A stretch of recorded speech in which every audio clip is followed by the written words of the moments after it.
kepada Pak Edwin, kita minta waktunya 45 menit ya Pak ya. Nanti setelahnya akan kita lanjutkan dengan sesi tanya jawab. Pak Edwin, kita persilakan. Baik, Pak Amrizal, terima kasih atas waktunya. Ya, tadi ada kendala sedikit untuk masuk di Zoom meeting karena jumlah partisipannya ternyata dibatasi sampai 100 orang ya. Ini ternyata full sampai 100 orang. Baik, saya akan share screen. Baik, ya sekitar 2 minggu atau 3 minggu yang lalu Pak Amrizal menghubungi saya untuk ya bisa sharing lah di ITB Ahmad Dahlan Jakarta. Tentu saya nggak bisa nolak ya, karena ITB Ahmad Dahlan ini bagian dari perjalanan hidup saya, karena saya menyelesaikan S1 saya di ITB Ahmad Dahlan, itu sebelumnya adalah STI Ahmad Dahlan Jakarta. Ini Pak Amrizal, Bu Heni, Pak Muhair itu pendidik kami lah dulu ya, sampai hari ini juga. Jadi saya sangat senang sekali bisa sharing di kesempatan kali ini. Baik, kita akan masuk pada topik hari ini adalah dampak pandemi COVID-19 terhadap going concern perusahaan. Namun saya akan lihat dari perspektif pelaporan keuangannya. Seperti yang tadi sudah sedikit banyak sudah disampaikan oleh Pak Ahmad Sapudin selaku partner di Kap Basyuruddin dan rekan.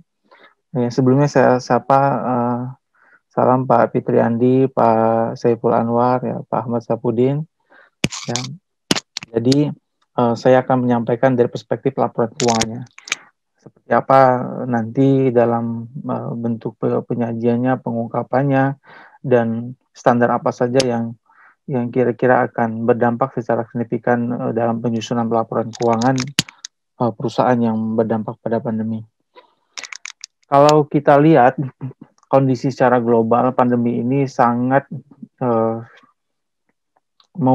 sangat berpengaruh ya. Apalagi kalau kita lihat kondisi secara ekonomi itu sangat terpukul sekali. Kita lihat faktanya bahwa per Agustus kemarin saja itu ada 45 perusahaan yang total asetnya itu lebih dari 1 miliar US dollar itu telah mengajukan pilot. 1 miliar US dollar dengan total aset segitu bukan perusahaan yang kecil gitu, bukan perusahaan yang abal-abal. Ini termasuk perusahaan-perusahaan kakap yang ternyata tidak sanggup ya menghadapi pandemi COVID-19 ini. Yang kita juga tidak tahu kapan itu berakhirnya. Maka ada 45 perusahaan yang sudah mengajukan pilot. Nah, tentu sudah pasti tidak ada keberlangsungan usahanya. Nah, kalau kita bandingkan dengan kondisi di 2009 yang lalu, di mana kita juga mengalami krisis global, tidak sebanyak di tahun ini. 2009 itu kita ada 38 perusahaan. Ini saya jelaskan untuk kondisi di US. Nah, tapi kalau kita lihat di 2019 di tahun lalu itu sekitar 18 perusahaan. Artinya di tahun ini 2 kali lipat lebih itu yang mengajukan pilot dampak dari pandemi COVID-19. Artinya banyak usaha itu sangat terpukul sekali dengan kondisi ini. Kalau kita semua kenal lah ya Pizza Hut, Wendy's. Nah itu pemilik waralaba, ini contoh yang paling besar itu NPC International itu sudah mengajukan pilot gitu. Bukan Pizza Hut dan Wendy's-nya ya, tapi pemilik waralabanya itu di US itu mengajukan pilot di tahun 2020 nanti. Nah, kalau tadi kita lihat dari sisi asetnya, ada lebih dari 157 perusahaan yang liabilitasnya itu lebih dari 50 juta dolar, itu juga mengajukan kebangkrutan, mengajukan pilot. Dan ini akan terus diproyeksikan terus bertambah sampai COVID-19 ini berakhir. Apalagi di masuk fase vaksinasi ini, ya belum ada kejelasan kapan ini bisa berakhir. Ini salah satu ikhtiar dari semua negara untuk mengatasi pandemi. Ya pasti tidaknya disampaikan proyeksi 2-3 tahun ke depan ini bisa baru kembali pulih. Nah, meskipun ini fakta juga bahwa meskipun sudah ada insentif dari pemerintah yang nilainya nggak sedikit, triliunan dolar, ternyata tidak mengurangi dampak pandemi itu kepada hampir sebagian besar lini usaha. Nah, saya belum temukan data untuk di Indonesia. Mudah-mudahan lah dengan berbagai macam insentif yang diberikan oleh pemerintah dari mulai sektor UMKM sampai dengan sektor perusahaan kelas kakap ya dengan kebijakan yang adil dan proporsional ya kita berharap bahwa itu tidak terjadi dampak yang signifikan ya terhadap COVID-19 ini bagi lini sektor usaha. Meskipun pasti ada dampak itu, tapi kita berharap tidak terlalu signifikan dampaknya. Nanti akan kelihatan dari insentif kajian insentifnya yang sudah disampaikan oleh pemerintah. Nah, sekarang kita hubungkan dari sisi kita sebagai seorang akademisi dan praktisi di bidang akuntansi, apa hubungannya dengan pelaporan keuangan di masa pandemi COVID-19? Gitu. Bagaimana bentuk pelaporannya, bagaimana penyajian dan pengungkapannya, apa saja yang berdampak di situ. Nah, saya menyoroti ada 4 standar yang PSAK yang menurut saya ini cukup signifikan untuk pengaruhnya itu terhadap pandemi COVID-19. Tentu apa yang saya sampaikan ini adalah sudut pandang saya pribadi, tidak mewakili dari organisasi atau divisi tempat saya bernaung. Ya tentu apakah itu nanti ada perbedaan pendapat dan persepsi ya itu tentu semua dari saya pribadi ya. Oke. Nah, kalau kita lihat going concern dari pada saat penyajian laporan keuangan, ada beberapa hal yang perlu menjadi perhatian bagi manajemen. Yang pertama bahwa dalam melakukan penyajian laporan keuangan itu, manajemen harus mampu menilai kemampuan usahanya untuk terus berjalan. Artinya ada self assessment dari manajemen untuk mengukur apakah dari dampak pandemi COVID-19 ini akan membuat perusahaan mampu untuk terus berlanjut ya atau tidak. Nah, itu harus diukur dan manajemen memiliki kemampuan untuk itu karena mereka yang melaksanakan bisnisnya. Nah, yang kedua, penilaian kelangsungan usaha itu perlu dilakukan hingga tanggal pelaporan keuangan diterbitkan. Nah, kalau kita lihat di tahun 2020, misalnya penyelesaian laporan keuangan itu bisa jadi bukan di 31 Desember kan, bisa jadi di 10 Januari, 31 Januari, bahkan lebih. Nah, itu harus dinilai juga pada masa periode tersebut. Jadi bukan sampai di 31 Desember saja. Yang ketiga, ketidakpastian material. Nah, jika ada ketidakpastian material yang menimbulkan keraguan signifikan bagi perusahaan untuk melakukan kegiatannya di masa depan, nah itu perlu diungkapkan dalam laporan keuangan. Apalagi ya itu ketidakpastian itu material ya, karena akan berdampak terhadap pelaporan keuangan. Ya. Nah tingkat materialitas itu berbeda-beda setiap entitas. Itu bisa diukur nilai material juta di entitas X belum tentu material bagi entitas Y itu ya, dan sebaliknya. Nah, yang keempat, manajemen harus mampu menilai efek dari COVID-19 itu dan termasuk antisipasinya dalam implementasi aktivitas perusahaan. Nah, ini yang menjadi dasar untuk mengukur keberlangsungan usaha. Gitu.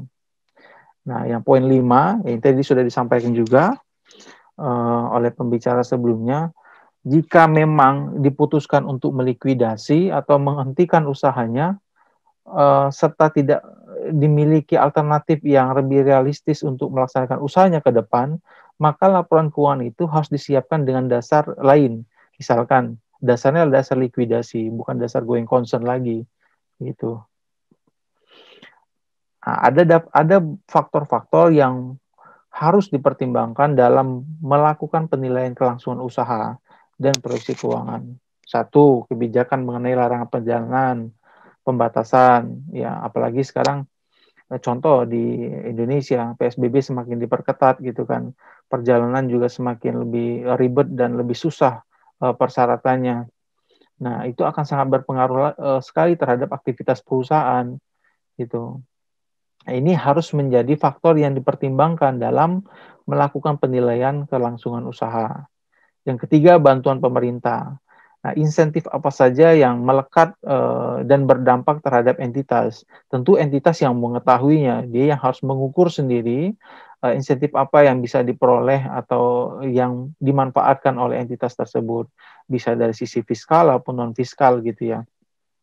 4, ada potensi sumber pembiayaan pengganti. Apakah ada sumber pembiayaan lain yang berdampak terhadap kelangsungan usaha? Yang kelima, kesehatan keuangan pemasok dan pelanggan, ya, serta pengaruhnya terhadap profitabilitas yang diharapkan dan keuangan utama lainnya. Jadi kalau kita memiliki pelanggan yang ternyata sangat berdampak terhadap COVID-19, nah tentu itu sangat berpengaruh sekali terhadap laporan keuangan kita. Nilai keterpulihan dari misalkan piutang itu akan sangat rendah gitu, dan itu harus diukur kembali. Nah, termasuk juga kepada para pemasok. Kalau ternyata pemasok juga sangat berdampak, itu juga akan berakibat kepada produksi atau aktivitas entitas atau perusahaan yang kita miliki. Nah, ini perlu diperhatikan. Kita bikin cluster atau portofolio untuk masing-masing pelanggan dan pemasok yang kita punya. Yang keenam, rasio kinerja termasuk informasi yang menunjukkan apakah akan terdapat cukup likuiditas untuk terus memenuhi kewajiban pada saat jatuh tempo. Nah, ini harus diukur juga ketika kita memiliki kewajiban atau liabilitas dengan kinerja saat ini dan proyeksi di masa depan, apakah cukup untuk membayar atau menyelesaikan kewajiban di masa depan, ya, pada saat jatuh tempo di tahun depan ataukah di semester depan, di 2 tahun ke depan, sejauh mana perusahaan mampu untuk menyelesaikan kewajibannya pada saat jatuh tempo. Nah, ini juga menjadi pertimbangan dalam menilai kelangsungan usaha dan proyeksi perusahaan. Nah, ini going concern ini harus, asumsi dan penilaian going concern ini harus tercermin di dalam penyajian laporan keuangan. Gitu.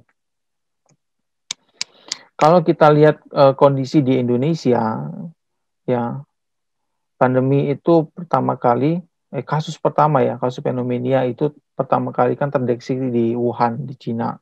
Kemudian lapor ke WHO di 31 Desember 2019. Di 7 Januari, Cina mengkonfirmasi bahwa ada virus baru yang disebut waktu itu pertama kali 2019 nCoV, ya. Nah, kemudian di 11 Februari, WHO menyatakan bahwa secara resmi nama virusnya disebut dengan COVID-19 atau COVID-19 yang kita kenal sampai hari ini. Nah, masuk ke Indonesia itu di tanggal 2 Maret, masuknya nggak tahu sebenarnya kapan, tapi pemerintah mengumumkan secara resmi, yang kita kenal dulu ada pasien 01, 02, secara resmi tanggal 2 Maret 2020. Nah, ini menjadi kasus pertama. Kemudian 2 pekan setelah itu BNPB menetapkan bahwa COVID-19 ini menjadi status bencana wabah. Nah, lanjut 3 hari setelahnya pemerintah membuat prioritas menggeser semua anggaran realokasi, bahwa salah satunya itu untuk memberikan insentif bagi usaha kecil dan menengah. Hampir semua anggaran itu realokasi kebutuhannya untuk menghadapi pandemi COVID-19. Termasuk insentif yang diberikan oleh pemerintah. Kita lihat apa saja usaha atau industri yang berdampak terhadap pandemi COVID-19.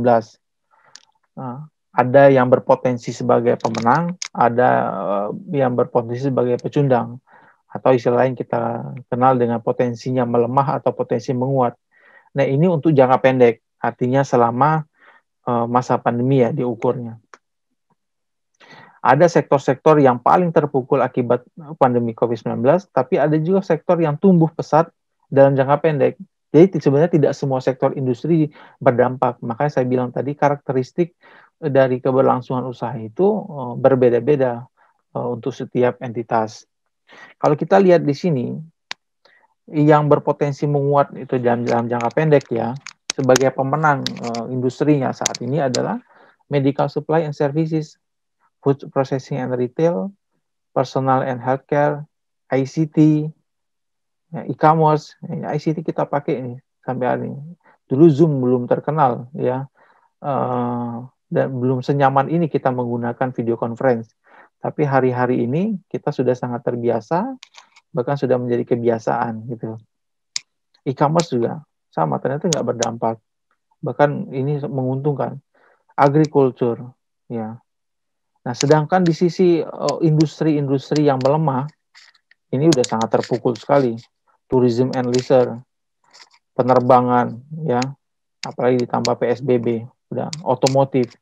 Ini bahkan di awal-awal pandemi itu produksi di Januari Februari itu digunakan untuk penjualan di bulan berikutnya, ya. Sampai-sampai si industri mobil juga asosiasi meminta untuk insentif pajak 0% kan, waktu itu kepada Kementerian Keuangan, yang akhirnya nggak disetujui, tapi ya karena dianggap sudah semua industri sudah mendapatkan insentif, kalau tetap diberikan itu maka itu dianggap insentif yang nggak adil gitu. Nah, ini turun 60% untuk otomotif. Begitu juga untuk yang rumah, construction and real estate, ya, industri manufacturing, financial services, sudah pasti ini. Pendidikan, education, ini berdampak sekali. Ya, kalau untuk yang negeri mungkin nggak lah, karena itu dibiayai oleh pemerintah ya. Tapi kalau untuk yang swasta, pasti ini. Nah, ada irisan di tengahnya. Bisa jadi sebagai pemenang, bisa jadi dia sebagai pecundang di sini. Ini untuk industri oil and gas. Ini juga tergantung pada harga pasar minyak dunia ya gitu ya. Nah, industri-industri inilah yang menjadi pertimbangan pada saat kita menyusun keberlangsungan usaha. Sebenarnya industri entitas kita itu masuk di mana sih gitu, di kelompok mana gitu ya. Ini udah kelihatan sebenarnya. Tapi ini akan terus bergerak dengan pemulihan bertahap yang akan kita hadapi lah ya. Gitu. Nah, kita masuk ke PSAK 8 dan COVID-19, peristiwa setelah periode pelaporan. Kalau di PSK 8 di paragraf 3 itu didefinisikan bahwa peristiwa penyesuaian setelah periode pelaporan itu atau adjusting event itu sebagai peristiwa yang memberikan bukti atas adanya kondisi akhir periode pelaporan. Nah, sedangkan ada juga disebut dengan non-adjusting event. Nah, ini indikasinya bahwa kondisi yang timbul itu setelah periode pelaporan. Nah, Dewan Standar Akuntansi Keuangan IAI memandang bahwa penyebaran COVID-19 di Indonesia bukanlah peristiwa penyesuaian yang memengaruhi penyajian jumlah yang diakui di laporan keuangan 2019. Sehingga tidak ada restatement untuk 2019, tidak ada penyesuaian untuk 2019. Karena tadi di sini kita lihat disampaikan secara resmi oleh pemerintah bahwa masuk ke Indonesia itu di tanggal 2 Maret 2020 yang terkonfirmasi positif. Dan pertama kali juga disampaikan ditemukan di Cina itu di 31 Desember, bahkan dikonfirmasi di 7 Januari. Sehingga untuk 2019 tidak ada dampak dari COVID-19, tidak ada perlu penyesuaian di situ. Nah, namun, ini perlu menjadi catatan. Dalam paragraf 14-nya dinyatakan bahwa entitas itu harus mempertimbangkan asumsi kelangsungan usaha dalam menyusun laporan keuangannya. Nah, jika entitas meyakini bahwa ada peristiwa setelah periode pelaporan yang sangat signifikan yang mengancam kelangsungan usaha di masa depan, entitas itu harus menggunakan pertimbangan. Pertimbangannya apa? Apakah pandemi COVID-19 dapat mempengaruhi kelangsungan usaha entitas? Dengan pertimbangan fakta dan informasi yang relevan, termasuk ya tadi program dan insentif relaksasi yang diberikan pemerintah. Itu yang harus diukur oleh entitas masing-masing. Nah, berikutnya adalah di PSAK 71. Hubungannya apa dengan COVID-19? DSAK IAI juga sudah mengeluarkan press release-nya ya, bahwa mempertimbangkan informasi mengenai COVID-19 yang tidak tersedia di Desember 2019, maka entitas sebenarnya tidak dapat menggunakan informasi COVID-19 ini untuk mengukur kerugian kredit ekspektasian atau kita kenal dengan expected credit loss-nya, ECL-nya. Nah, termasuk memasukkan informasi tersebut ke dalam skenario permodelan estimasi probabilitasnya, gitu ya. Nah, namun ya dalam kondisi normal, penjadwalan ulang untuk atau restrukturisasi piutang itu ya mengindikasikan adanya peningkatan signifikan dalam risiko kredit. Nah, ini harus diikuti dengan pembentukan expected credit loss-nya sepanjang umur piutang tersebut. Nah, dalam kondisi saat ini di mana otoritas mengeluarkan kebijakan untuk mendorong memungkinkan dilakukannya penundaan atau restrukturasi pembayaran piutang, yaitu yang diberikan oleh OJK ya, relaksasi untuk pembayaran angsuran dan cicilan, maka tidak tepat jika entitas itu beranggapan bahwa restrukturisasi tersebut menandakan piutang mengalami peningkatan signifikan dalam risiko kreditnya layaknya dalam kondisi normal sebelum pandemi. Bahwa kejadian ini bukan dalam kondisi yang normal. Begitu. Tapi ada saran. Tapi tidak bisa juga kita tidak menghitung expected credit loss-nya. Tetap harus dihitung meskipun signifikan atau tidak ya gitu. Entitas perlu memberikan pengungkapan yang memadai atas risiko yang timbul dari instrumen keuangan dan bagaimana entitas mengelola risiko tersebut.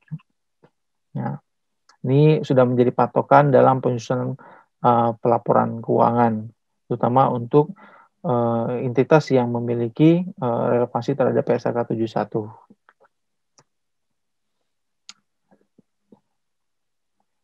Nah, apa yang harus dilakukan ya? Pertama, segmentasi ulang portofolio pinjaman atau piutang. Ya, karena terjadinya COVID-19 ini mengubah karakteristik risiko pinjaman atau piutang tertentu.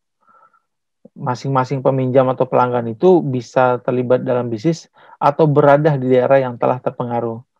Nah, itu sangat rentan sekali karena terhadap operasi gantung nanti terhadap berdampak terhadap kinerjanya. Kalau kinerjanya semakin memburuk, maka kemampuan untuk melunasi utang itu akan berdampak terhadap kita. Nilai keterpulian utangnya menjadi lebih rendah. Nah, itu harus ditinjau kembali oleh entitas. Gitu.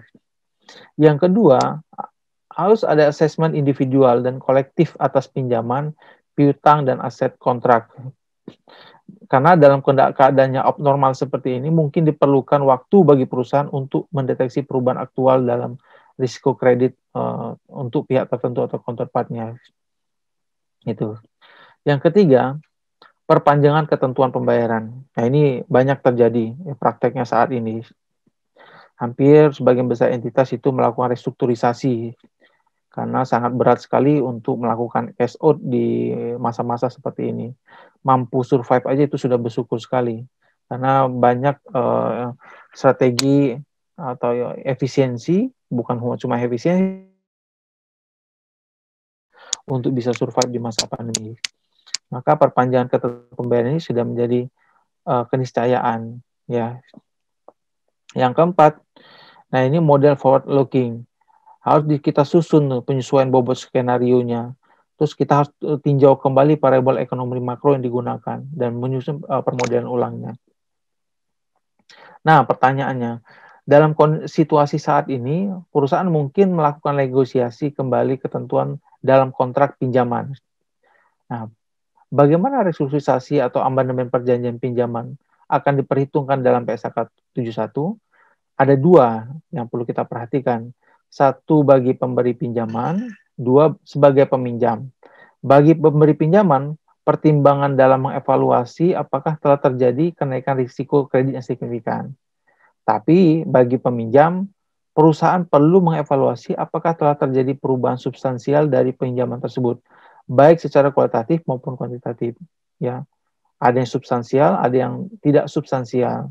Ini yang substansial itu kita merecognize utang lama dan mengakui utang baru pada nilai wajarnya. Nah, selisihnya itu kita masukkan di profit and loss ya, atau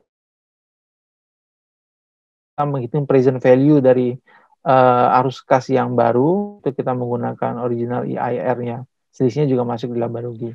Ini udah teknis sekali ya.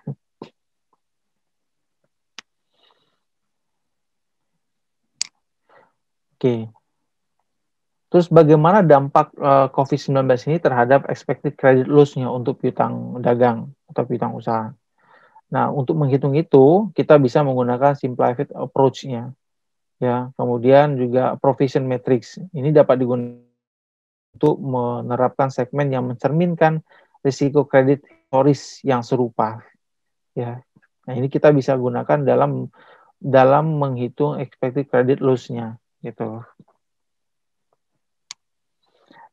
Nah, lanjut kita masuk ke PSAK 72, kalau tadi 71 sekarang di PSAK 72. Apa kaitannya dengan COVID-19?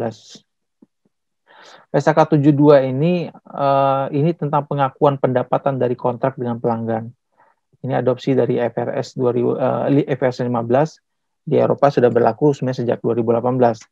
Tapi di kita itu penerapan awal itu di 1 Januari 2020 ya, penerapan awalnya. Nah, ini termasuk PSAK sapu jagat juga ya, karena terbitnya PSAK 72 ini mencabut 5 PSAK dan ISAK sebelumnya. PSAK 34 tentang kontrak konstruksi, PSAK 23 ya tentang pendapatan, ISAK 10 tentang program loyalitas pelanggan, ISAK 21 tentang perjanjian konstruksi real estate. Esensinya apa? Esensinya adalah PSAK 72 ini mengubah cara pengakuan pendapatan kontrak. Yang dulu itu rule based atau sangat rigid sekali, sekarang itu principle based. Dia berbasisnya prinsip. Pengakuan pendapatan kontrak, misal gini, bisa berdasarkan uang muka atau berdasarkan tahapan atau pada titik tertentu. Ya. Namun pengakuan pendapatan bertahap itu ada syarat-syarat yang harus terpenuhi. Satu, konsumsi manfaat oleh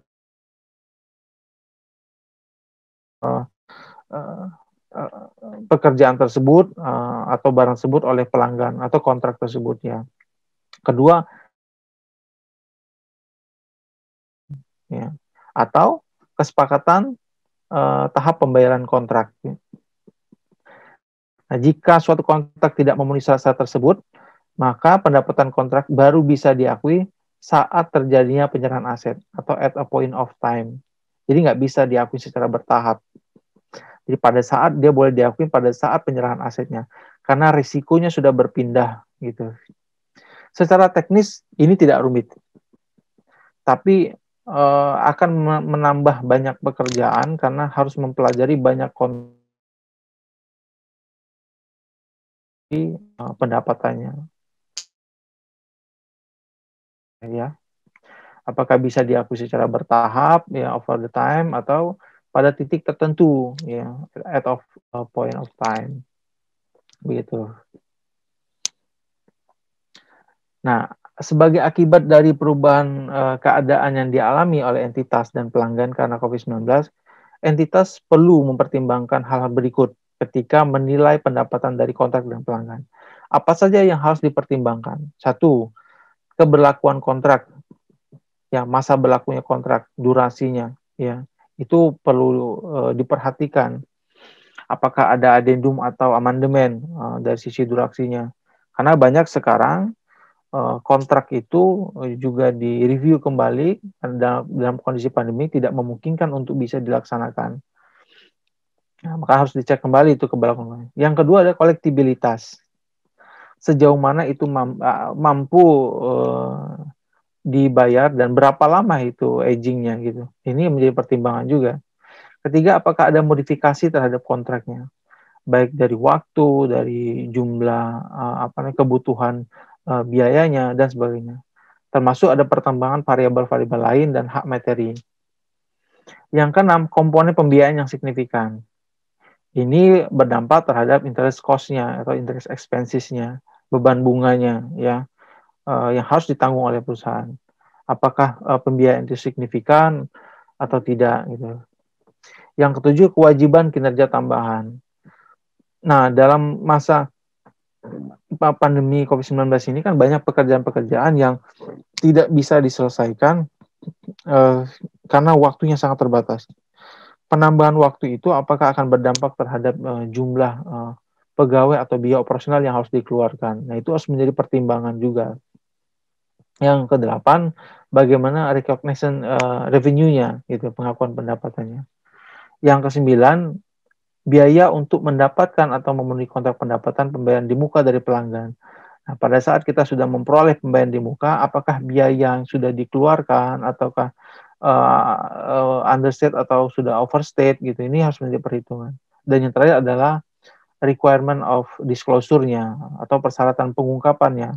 Nah, itu harus dipertimbangkan dalam menilai pendapatan dari kontrak dengan pelanggan. Nah, selanjutnya kita masuk ke PSK 73.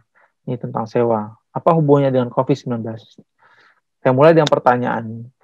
Karena kendala keuangan dan berkurangnya kegiatan bisnis, penyewa dapat menerima keringanan pembayaran atau penundaan konsesi sewa. Bagaimana konsesi sewa harus dicatat? Ini banyak sekali kan, karena hampir semua aktivitas usaha itu, terutama yang berdampak itu nggak bisa beroperasi. Ya, nah ini sangat berdampak terhadap sewanya. Pada menentukan sifat konsesi, apakah konsesi sewa itu tersebut, kita lihat ya, satu, modifikasi sewa, kalau PSK 73 paragraf 44 sampai 46 bilangnya begini, perubahan dalam ruang lingkup atau pertimbangan dalam pembayaran yang bukan bagian dari syarat dan ketentuan awal di kontrak sewa, atau ya pembayaran sewa variabel, ini di paragraf 38-nya.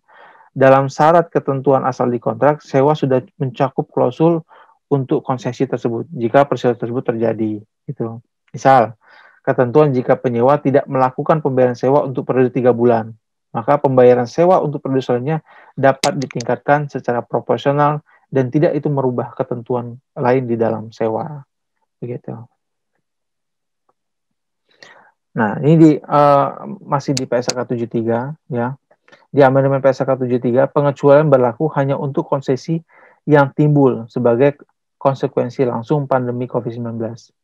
Tapi ada syaratnya, jika semua kondisi berikut terpenuhi. Apa kondisinya? Satu, perubahan pembayaran sewa menghasilkan imbalan dengan atau kurang dari imbalan sewa saat sebelum perubahan tersebut. Itu. Yang kedua, segala bentuk pengurangan pembayaran sewa hanya memengaruhi pembayaran yang semula jatuh tempo pada tahun 2020. Contoh, konsesi sewa memenuhi kondisi ini jika mengakibatkan pengurangan pembayaran sewa pada tahun 2020 dan peningkatan pembayaran sewa setelah tahun 2020. Dan yang terakhir, itu tidak ada perubahan substansi pada syarat dan ketentuan lain dari sewa.